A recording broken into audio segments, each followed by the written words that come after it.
sabi ng ating Panginoon, matitigib kayo ng kalungkutan, ngunit ito ay magiging kagalakan.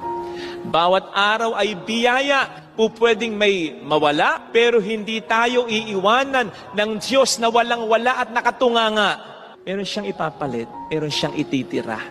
Hindi man kasing ganda, kasing halaga nung dati, ang mahalaga, mayroong ititira. May dahilan, kapatid, upang tayo ay muling ngumiti, tumawa, at sumaya. Ang problema, dapat dinadaanan, hindi tinatambayan. Ano man ang ating mga pangit na experiences, just feel it, but do not feed it.